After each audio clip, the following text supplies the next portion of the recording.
Ladies and gentlemen, it has been a while, hasn't it, since I have shown up to the public for a live feed update. But you gotta understand, put yourself in my shoes. I have been subjected and forced to watch over 2 months now of the same dork trio get away with this, that, and the third as straight men are held accountable for stuff they're not even doing.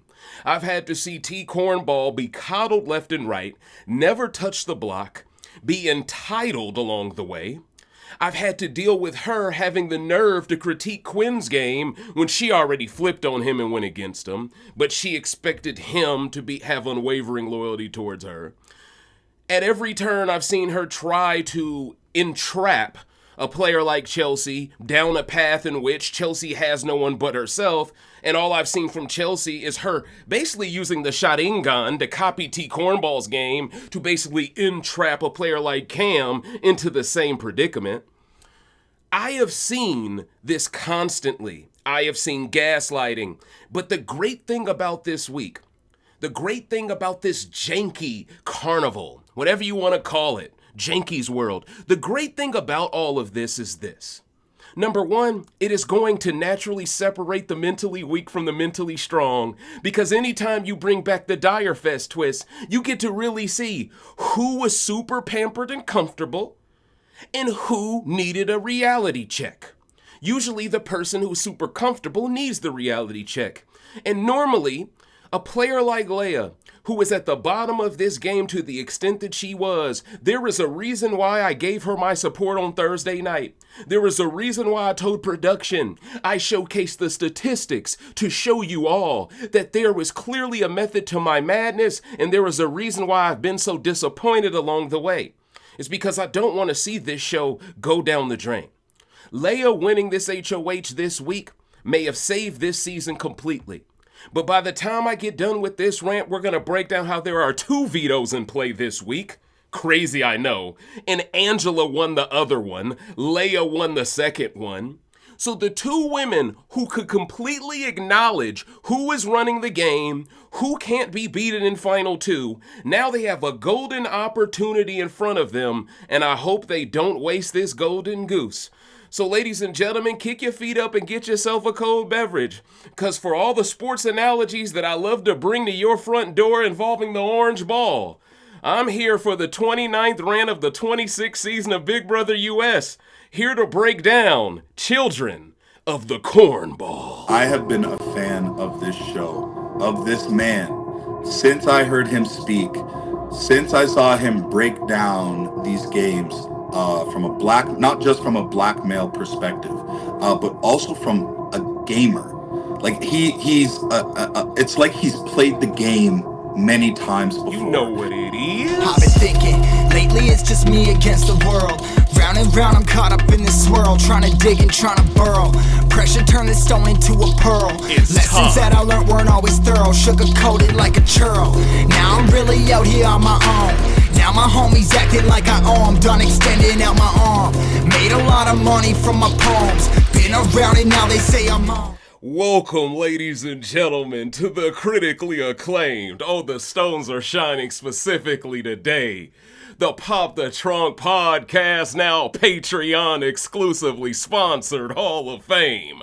Recency Bias Radio, your number one source for everything rants, for everything truth regarding Big Brother 26. I have never led you all astray, and there is a reason, ladies and gentlemen, why this week of all weeks, now all of a sudden, all of the people, the Kimo Coddlers, as I like to call them, the Kimo Coddlers, alright, we got the T-Kornball Glazers, we got the Kimo Coddlers, and we got the Rubina cheerleaders. They've been running rampant, and to be quite honest, production, you've enabled them to feel like their opinions mean something, because you won't allow them to face any adversity. If you really break down the last 8 weeks of this game, only 1 week have they faced adversity, and that was because T-Kornball threw up Tucker to get out Cam. It wasn't necessarily because the trio wanted the adversity. But I can create the argument T-Kornball didn't see it as adversity because she knew she could always that was a Freudian slip. She knew she could always fall back on her blackness. See, The thing that I don't like about Kornball is the idea that she gets to be anti-black for half the game, then put her kufi on, put her black fist up, and then act like she's been down from the start. I don't like that. I don't like that part-time wokeness. That part-time stuff means you're no time with it. That's the way I see it. So you gotta understand, I have been well documented in the way that I truly have a disdain for this player. Because while we all can admit that it is impressive to go 9 weeks almost without touching the block, we also can admit she should have touched the block week 1 if it wasn't for built-in sympathy based on her archetype. We can also admit she turned on people who had her back in favor of people that really didn't. Then she had the nerve to be frustrated with the alliance of 6th Avenue that was created off the back of Cedric leaving. Then, when Tucker calls the shot, and when he tries to get Chelsie out, right after taking out Brooklyn, she puts her foot down and throws him up. So, the dots were connected for me that Tucker was the one that was so angry about Kornball refusing to target Chelsie. I was one of the few people, even though I have critiqued Leah's game, I've given her credit along the way, but I also didn't jump at low-hanging fruit to charge her to the game when I knew logically it didn't make sense for Leah to be as angry about that than it did for Tucker. So understand, me on Thursday night, I gave one of the best pitches I could give to production. It was a fastball let me think of a great pitcher from back in the day. It was a fastball from Kerry Wood. You feel it, dig me? If you from Chicago, you know what I'm talking about, all right? It was a fastball from Kerry Wood. It was right down the plate, high heat. And I was trying to get production to see what they have been doing up until this week. It has led to people walking away to a degree. Now, here's the thing. If I can offer a fair critique, I believe you all bringing Direfest back was a vast miscalculation of how fans appreciated the first one.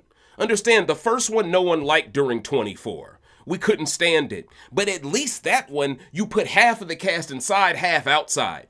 I think they decided to put everyone outside this time, mainly because the people who got to be in, it was unfair to them. And if you remember, the ones that were inside ended up being in the final 2. I'm not saying that was an advantage for them. I'm just saying if I was forced to play Survivor in the backyard for a week, I definitely would feel like production shafted me. So you just have to understand, as we move on to Janky Week, you have to understand it's very fitting that they would call it janky because I've seen a lot of janky behavior. Shout outs to Janky Promoters. Great movie with Mike Epps and Ice Cube, by the way. But as we move along, we all know the move of all moves that should be made. The only way to get Kornball out is to have Chelsie on the block next to her. The only way to get Chelsie out is to have Kornball on the block next to her. At the end of the day, I'm all about the code, but both of these sisters have been off code the past couple of weeks in the way that they have mistreated Cam.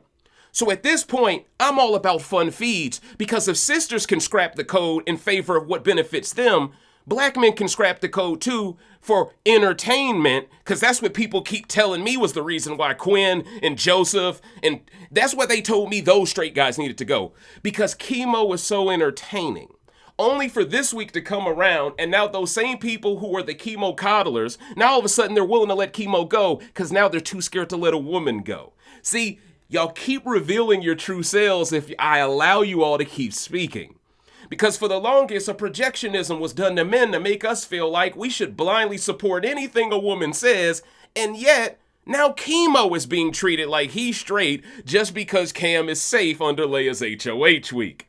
So you have to understand, this is the reason why people are settling for Kimo should go. He was just as boring 2 weeks ago. He was just as dependent 2 weeks ago.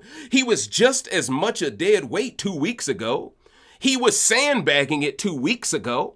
But the difference is, y'all created a lie on the fly that he needed to make jury because it's bigger than the game. Y'all acted like y'all cared about representation because he repped the rainbow. How come now all of a sudden his representation don't matter to y'all no more? Because it never really mattered to y'all. Y'all just saw him as one notch above a straight man. And that again explains why this season is so toxic to men.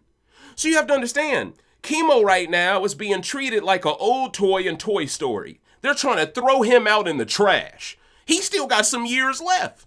You feel it? Dig me, coach. You know, give it as a hand-me-down to a little cousin or something. You ain't got to throw out the toy. But people are making it seem as if now all of a sudden Kimo leaving is great for the game.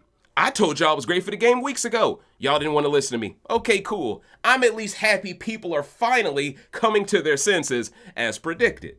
So the noms initially are Rubina and Kimo. Now, feeds have been very slow because everyone is outside in the backyard. Feeds were down, if I'm not mistaken, for 19 hours straight from the point that I recorded on Thursday night up until basically Friday morning.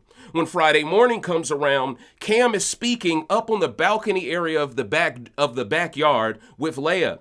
He pretty much explains why he had to get rid of Quinn, but he comes up with a believable excuse.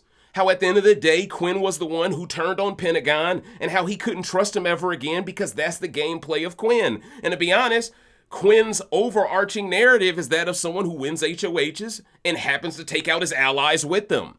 So I can't blame Cam for being like, I can't afford a final two with that guy. He'll take me out too by accident. All right.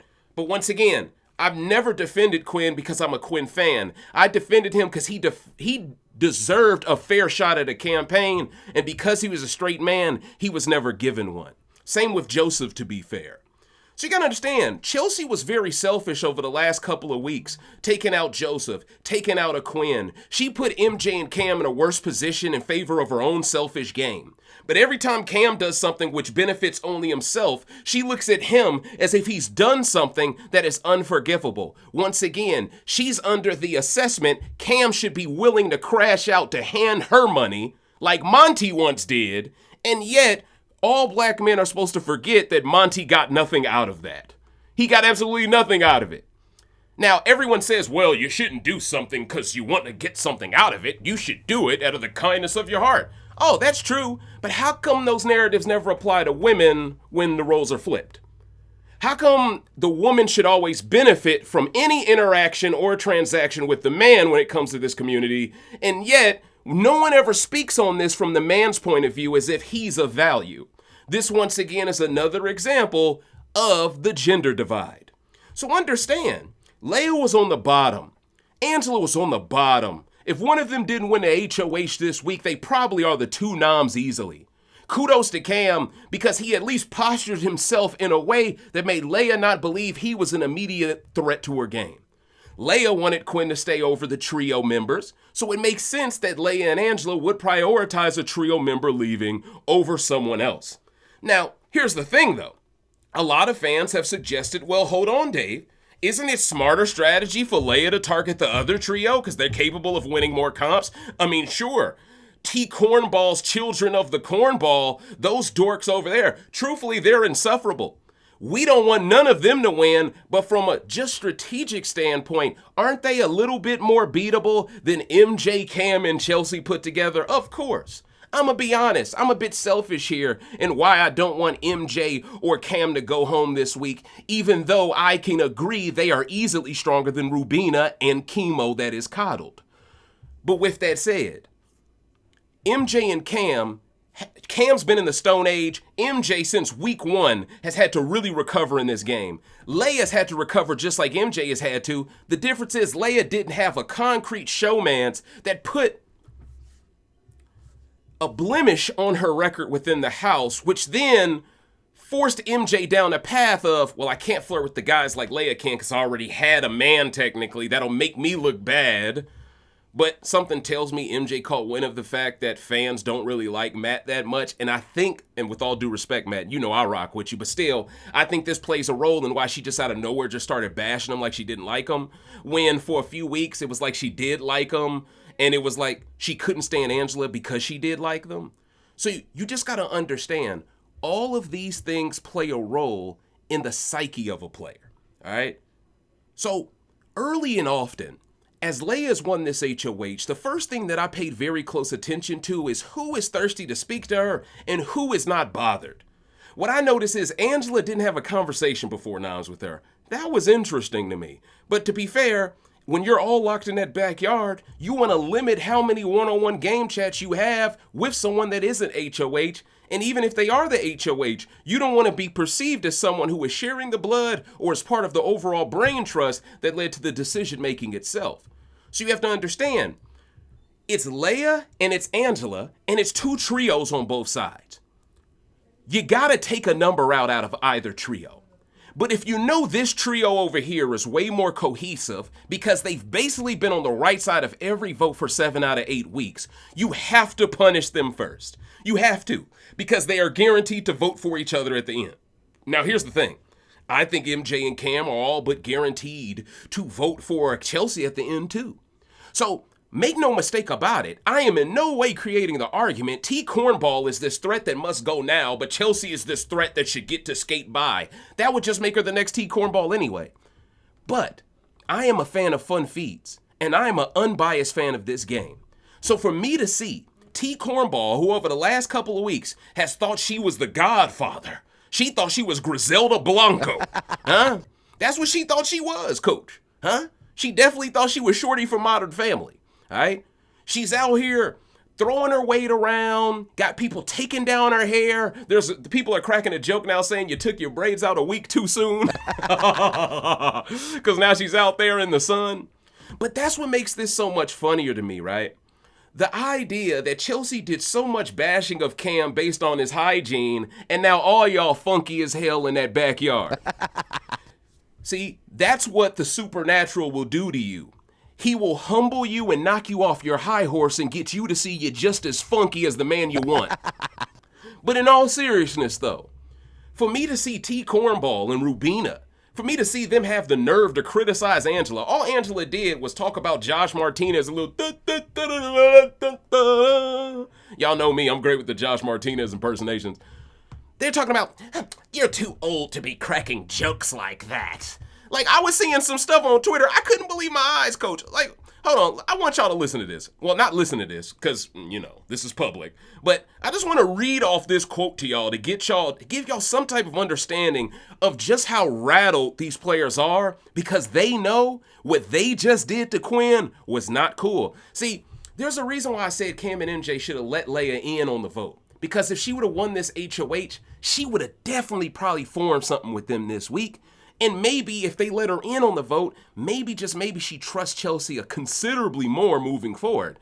I think now that they kept her in the dark and Cam basically did to Leah what MJ and Chelsie did to him a week prior, it makes Cam look like their follower. I'm being honest. Now, am I saying Cam isn't playing good socially? No. But am I saying strategically he's being dependent himself? Yes. And that's not what we want to see. We want to see Cam grab the bull by its horns a little bit more. Problem is, with no masculinity around, he can't be perceived as anyone grabbing the bull by its horns. He has to do everything in the background and in the shadows. Hence why Cam can't afford to really show his true game yet. And I think that's why Cam is in the conundrum he's in. But to get back to the Kornball Rubina thing, they're talking alone, and this is what Kornball and Rubina had to say.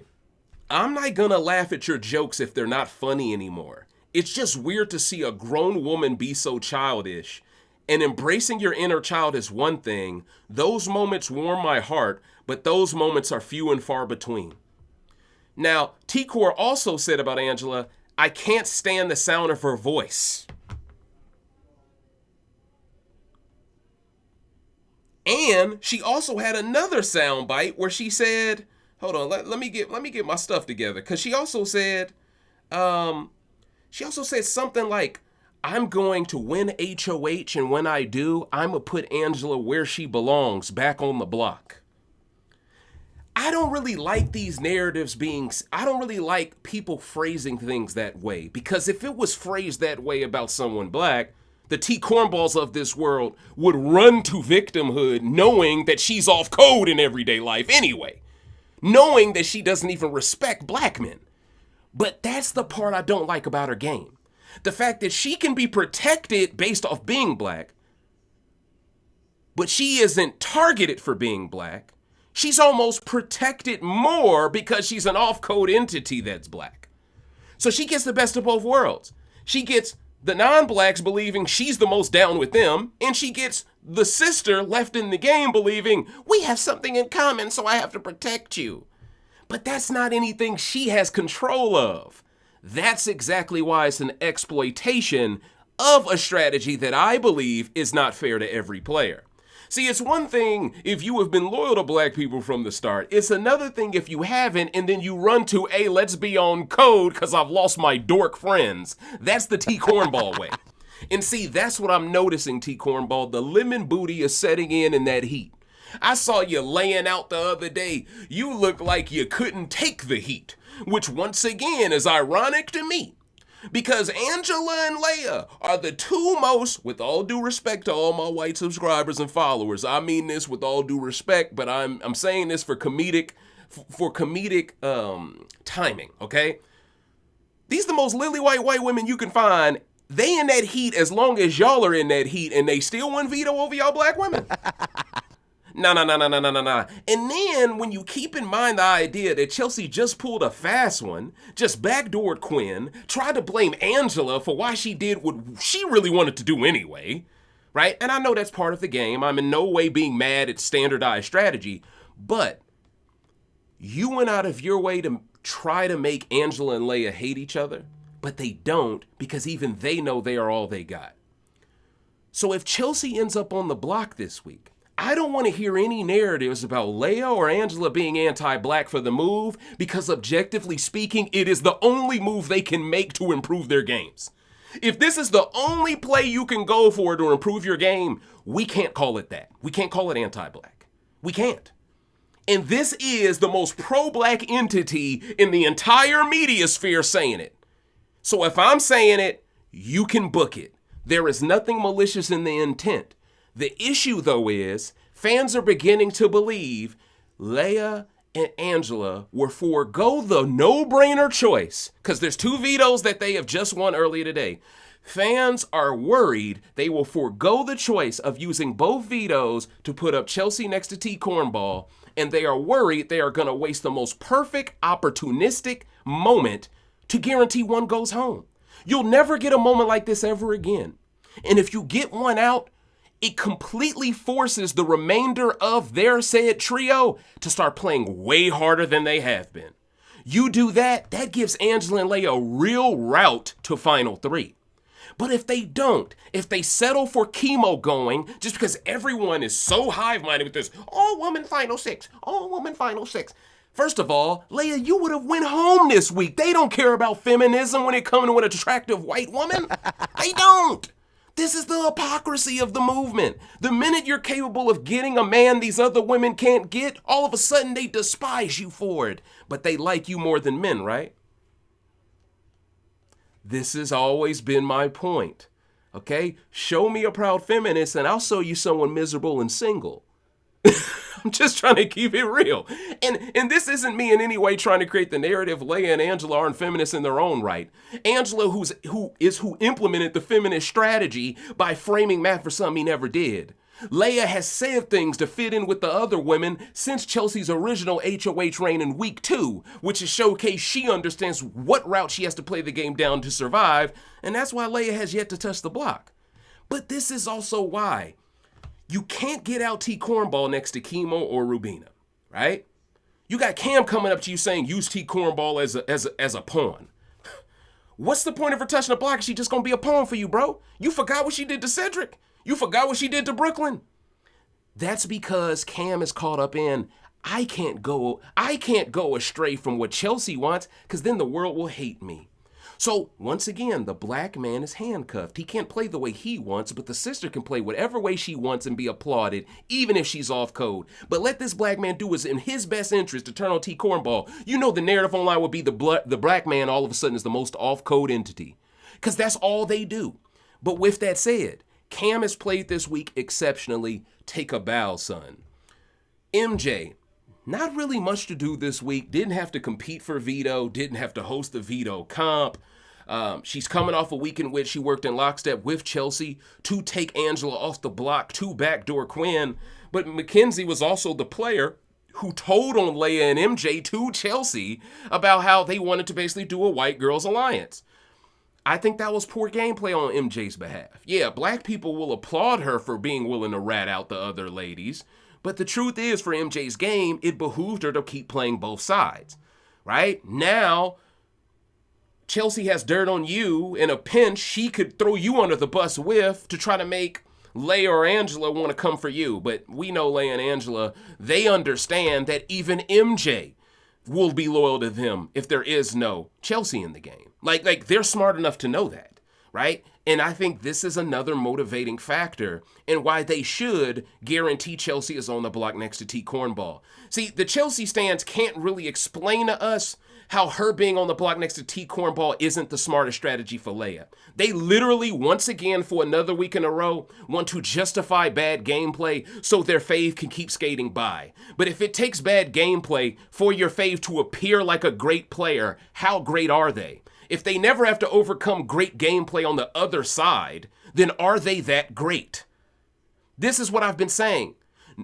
Djokovic had to face off against Rafael Nadal. You feel what I'm saying? Rafael Nadal had to face off against Roger Federer. You feel what I'm saying? Because they had each other to deal with, it made all of their reigns at the top greater. Now, granted, Nadal and Federer was much older than Djokovic when Djokovic came on the scene, so he kind of caught him lacking. It was kind of like Jordan showing up when Bird and Magic was kind of past it. But with that said, you still had to overcome those growing pains to be a real monster one day. I'm not saying Chelsie didn't overcome adversity all season. Of course she overcame the Stone Age. What I'm disappointed is, how can you go through the Stone Age and feel what that felt like and then only make straight men pay the price for what you felt? You really believe Joseph controlled that? You really believe Quinn, who wanted Cedric to stay, deserved the blame for that? You really believe this was all just Tucker? Like, let's keep it real in these streets. So you gotta understand, I believe this is the first week in a lot of people's experience of this season where they are forced to choose between people they don't want to have to choose between. They don't want to have to sacrifice any of these people because they're all feminists. But this is the part of the game that's so funny because y'all justified and act like the game was so iconic for all these straight men leaving back to back to back. Now you've all put yourself in the trauma position of having to see women go home back to back to back eventually. And what's going to happen is a lot of y'all are going to lose the girl you're rooting for the most along that way, and that's going to make you start seeing the game the way I'm seeing it this whole time. We're already seeing it with the fans who want Rubina and T. Kornball to stay over Kimo. Now they're forced to sacrifice him because he's a guy. So they already have come to my side subconsciously because now they see Kimo's overrated and never deserved to make jury. So I'm used to being vindicated over time and having a take that is ahead of its time because I'm utilizing the time stone, baby. But with that said, at the end of the day, are we really shocked by any of this? And let's be honest here.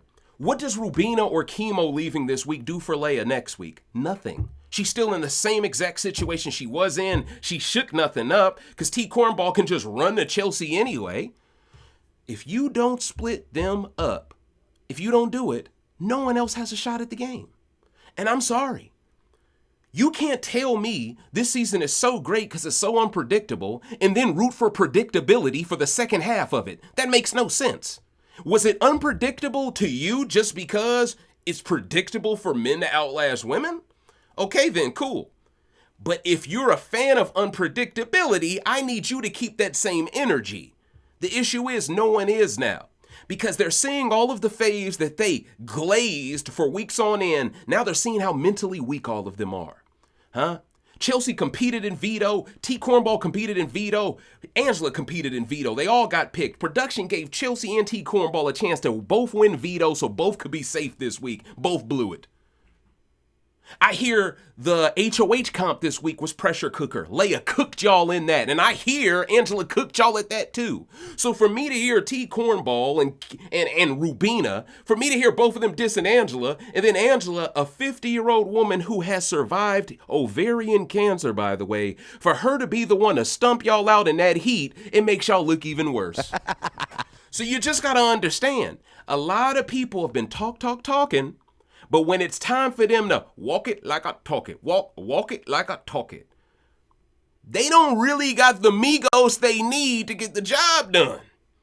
They think they bad and bougie, cooking up with a Uzi, But the truth is, Coach, when it's all said and done, they don't have what it takes to really run the show. Not really. They need everyone to be hive-minded to be comfortable. But the minute production completely upended this house of cards that Kornball has built for herself, it's interesting seeing how rattled she is. She's the last one to wake up in the morning on Friday, which told me a lot is on her mind, and she was in no rush to really talk game with Leah. It's funny to me, all of these sisters said no to nominating Leah for the sake of the feminist hive mind. But they despised her while they kept her safe. That in itself showcases the flaws of this season. But with that said, I would be disappointed if I am Quinn in Leah if she doesn't take this shot this week. I would be disappointed. There's people online trying to say, oh, well, Quinn, y'all said Chelsie should have kept Quinn. You see Quinn in his exit interviews, he talking like a Chelsie hater. And people are saying he a bitter juror and a bad player and all this other stuff. While all those things could be true, he also don't owe Chelsie a thing. He doesn't.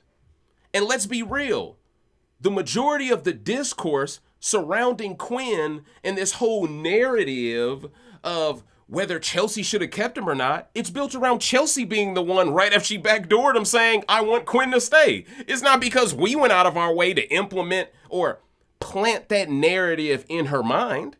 She said it to us on cams, which showcased that her gameplay is more emotional than it is logical. Because you should be content with your decision when you have 2 days to think on it. Soon as you make it, now all of a sudden you want the whole world to believe you love the guy. Well, I've never heard you ever say you love Leah and you still kept her off the block only for her to win HOH and veto the week after when all of y'all thought Quinn was the one who would do it. That is strategic karma. So there's a lot of fans saying, oh, pressure cooker may have been rigged because they didn't show it to us. Listen, I'm disappointed we didn't get to see it either. But at least this guarantees every episode this week is going to be must-see TV. Except Thursday. Thursday is the episode that might not be that interesting. See, Wednesday's interesting because I want to see how these two vetoes got won. Sunday's interesting because I want to understand Leah's thought process as HOH from the beginning to figure out who was her actual target here, right? But Thursday is only interesting if Chelsie and Kornball are both on the block. That's the honest truth. If it's Rubina and Kimo, are y'all really excited for that, knowing there's no AI arena to compete in? Are y'all really excited for that matchup? No, because you know Kimo's going on because he's a man. It's the same week all over again. But if two women are on the block next to each other come Thursday, it automatically is a different Thursday night. It automatically has a different energy to it. And it forces people to come to the acceptance of what I tried to get them to realize. Your faves ain't very entertaining. Because when they're outside in that sun, this is when you get to really see who has a social game. And people can say whatever they want. Cam has showcased himself to be quite the social player in that sun. He has a teddy bear that's his best friend. I noticed Chelsie started copying him and carrying around a tiger ever since. Interesting there. All right. Cam put a blanket over MJ and told her, hey, sit down next to me. Chelsie stormed away and walked away. So you just got to understand, there's still some drama brewing. If you read Chelsea's mouth, if you just look at her during this whole Dire Fest, Janky's World thing, she looks completely uncomfortable. Not just because of the weather and the dynamic of it all, but because she knows she did Leah dirty a week ago and she deserves that smoke. So once again, if Chelsie and T-Kor both don't end up on the block in a perfect week where there are two vetoes and literally the two veto holders are already aligned and already spoke on putting them on the block together a week ago, then I'm going to have to assume production is stepping in again. Stop putting these players on training wheels. Make them hold their own ovaries and nuts, okay? If they're as great as y'all say they were, let's see them prove it on the block against each other. Let's see who has the best campaign. Let's see it. Let's see the truth come to light. Now I'm hearing people come with all these excuses. Oh, I think production's going to protect Kornball because I think maybe she could be... And I'm not coming up with this theory, but people are telling me they think she could be possibly on the spectrum. I'm hearing a lot of narratives all of a sudden to justify why Kornball should be kept on the block another week. Listen, if you sign up for this game, you are a competitor. We just saw Matt make Final 2 off sympathy. I'm not trying to see that again. I'm not. And the average fan, I know you're not trying to see that either. You're trying to see the best player make it to the end, not the most protected player that exploited double standards making it to the end. And that is exactly why, ladies and gentlemen, even though I find feeds to be kind of at a standstill, even though I feel like Leah, and Leah, I got to give you credit, right? You were on the bottom of this game. You won an all-nighter endurance pressure cooker HOH to keep yourself alive in the game. And then you put all your ops outside for the week? I'm sorry, coach. That's iconic beyond belief. Beyond belief. Then she wins veto after that? Oh, this lady's on a warpath. You know they calling her Leah Perzina now. I know I cracked that joke about every blonde. I said it about Lisa in week 1. But in all seriousness, though, Leah is really showing yoke ability now. And see, y'all have shown her where y'all stand. So she also knows where to aim if she wants to rattle y'all back. So at the end of the day, I personally believe when you're in a position Leah was in where you were alone and people didn't even want to really come see you for dang near days on end, and I get it, that still was her fault, right? I do not justify quitting. I do not justify defeatist mentality. But the fact that Leah bounced back from that low moment and didn't pull an Audrey, how can you not love that? This is the same exact thing that I gave Chelsie credit for overcoming, in a sense. It's a bit different because it ain't the Stone Age. But let's just be honest. You think you're part of a 5. As soon as you think you solidify the 5, by taking out Tucker, and then immediately after you take out Tucker, you play a role in using veto on Angela, which gets another one of your allies thrown up. You get played with that vote, and I think that benefited Cam. The idea that he got played on the Joseph vote, and then he wasn't played on the next one. I think this plays a strong role, and why Leah believes out of all these players, MJ and Cam may come around to trusting her if Chelsea's not around later. So I think this will pay dividends for Leah's overall win condition if she and Angela can find some time alone to devise a strategy. I really do believe that, right? Now, the problem is, right now, everyone just wants to sleep outside. It's hot out there. I feel like they're not getting much sleep during the day because it's so hot. At nighttime, they're getting some sleep. Not much game talk going on. If there is game talk, it's happening on the balcony. So because it's not much pacing in the game, there's not much for me to really report because we know where everyone stands strategically. But this live feed update is to give you all hope. This live feed update is to let you all know that there is a chance that this game can be resurrected. There is a chance that this feminist hive mind can be thrown out the window and gameplay, real gameplay, can reign supreme. There is a chance here, if Kornball and Chelsie are on the block, and if people overlook the fact, well, it's nothing to overlook actually, because see, I really don't want to hear the excuses. Chelsie and Kornball both played in veto, y'all. There were 2 vetoes available to be won, y'all, and they both lost that comp. They had a chance to win the HOH. Well, Chelsie didn't, but Kornball had a chance at the HOH and the veto and flopped. Rubina had a chance at the HOH and the veto and flopped. Kimo had a chance at the HOH and the veto and flopped. And Chelsie had a chance at the veto and flopped. These 4 players had multiple chances to box Leah into the corner they wanted to keep her in, and they folded under pressure. If you ask me, Kornball, your little children of the Kornball Alliance is no different than Carmelo Anthony, Tyson Chandler, and Amari Stoudemire. On paper, it looks like it's effective, but when you see it in practice, there's much more to be desired. And no matter how you shake it, Kornball, for you to be as close as you were to Kimo all season, then for you to throw him to the wayside in favor of Rubina just because she's a lady, I'm disgusted by that. Because Rubina is the main one willing to turn on you right now. Out of that trio, not Kimo. Kimo would never do you that way. But that's what makes it even funnier. The fact that you started off following Kimo, and now I believe you want him gone over Rubina because even you're scared the rainbow's too strong of a story for you to overcome. So now even you're once again finding a way to do Kimo dirty. Now, Kimo doesn't see it coming at all, but to be fair, Kimo, he comes off like a quitter. He doesn't come off like somebody who's motivated to compete right now. And this is why fans are turning on him, because they see he's the only one leaving that will lead to the entertainment value staying at a certain threshold. But if he stays, you know he still ain't gonna deliver a dang thing.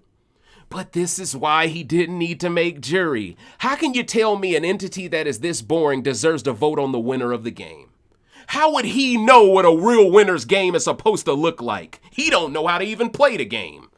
All he know how to do is talk about Hawaii and rainbows. All I've ever asked is that you treat the Kimos of the world with the same tough love you treat the average straight black man with. And it feels like this is the first week y'all starting to do that. So you just got to understand, ladies and gentlemen, there's a lot of lemon booty. There's a lot of people nervous. There's a lot of people believing that Chelsie will be completely safe. Now, listen, if I was a betting man, I would say the likelihood Chelsie touches the block is lower than Kornball touching it. But if I was also a betting man, they have all of Sunday, Friday the 13th weekend. It can get really spooky really quick for a lot of you off-code entities. And that's another reason why this rant is called Children of the Kornball. Because at the end of the day, what I have always wanted is for the same people who thought the Stone Age wasn't scary to really start to experience what is scary. And nothing scarier than production starting to remove that double standard protective barrier. Nothing scarier than that, is it, Kornball? You've got to play this game like Bubble Girl. You know the movie Bubble Boy with Jake Gyllenhaal? She's Bubble Girl, all right?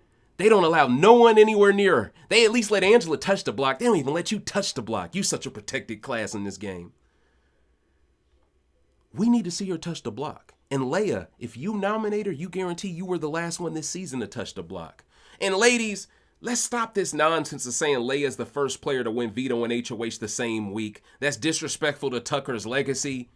This erasure of every man's contribution to every season is becoming way too alarming.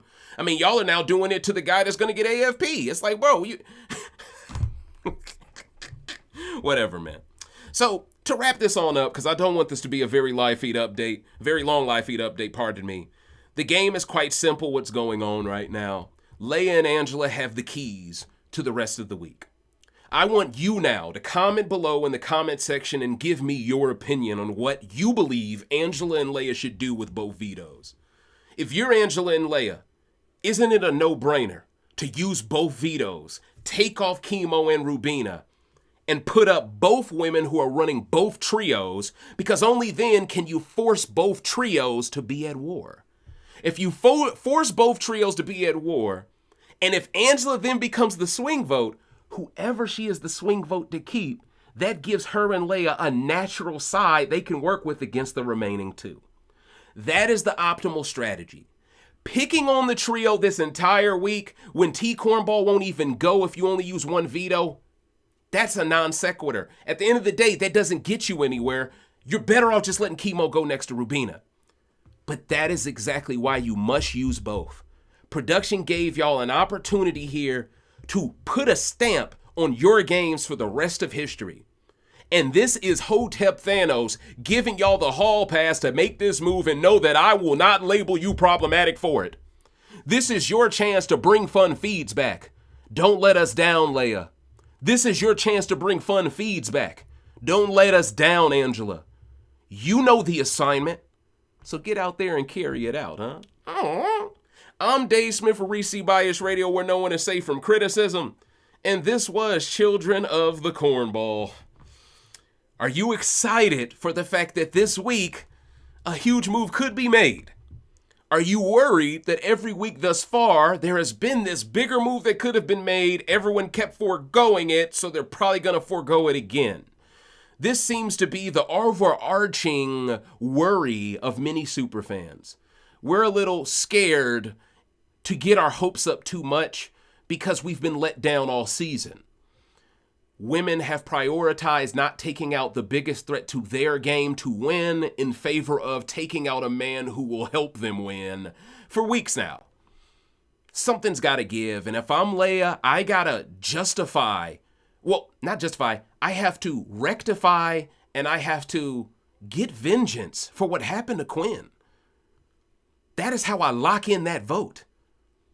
So the way I see it, the only way to truly avenge Quinn is to put up Chelsie next to Kornball and let both trios fight it out.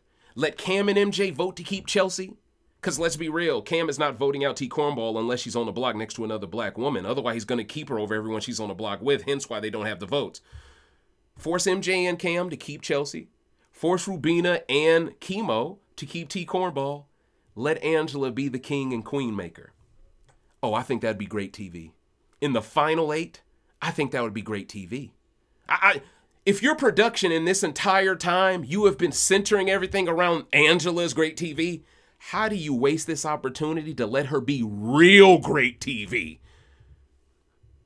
This is too good of a chance to miss out on. It's too good. The only way I see them not allowing this to go through is if they're concerned the narrative on Angela, if she breaks, if she's the tiebreaker, will be, oh, because her and Leah use veto, both of them are problematic.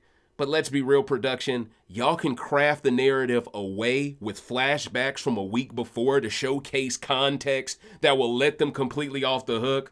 Have faith in your casual audience. They're smarter than you think they are. Have faith in black people. We're smarter than you think you are. To be completely honest, no one will get canceled if Kornball goes home this week. I saw this narrative online of people saying, oh, well, maybe Leah's worried if she nominates Kornball, she'll be canceled for it.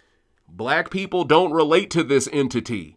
You have free reign to stump her out, okay? I'm just saying. I can't make it more clear than that. You have free reign, bro. I'm talking warehouse steel-toe boots. You have free reign, dog. Cedric approves this message. Brooklyn approves this message. So go out there and get the job done. I'm Dave Smith of Reese Bias Radio, where no one is safe from criticism. And hopefully, with this rant, y'all had some fun. Hope y'all have a great weekend. And patrons, y'all will be getting another exclusive later in the week after this POV ceremony. But I did want to give the public something to be excited about because I do believe the edit, all of a sudden, is the most important aspect of this week. Because no one is going to talk game in this backyard. So the only way for us to truly know the philosophy or, the philosophy or the psychology of these players is by seeing more confessionals. So I can't wait. And it's been a while since I said that about a Wednesday and Sunday episode, huh? And if you put the right people up, Leah and Angela, Thursday night is going to get ratings out of this world. And Julie, I just hope that you're getting well soon so you can be ready for it. Until next time. Thank you so much for watching. Please don't forget to smash that like button. And I appreciate y'all. Deuces.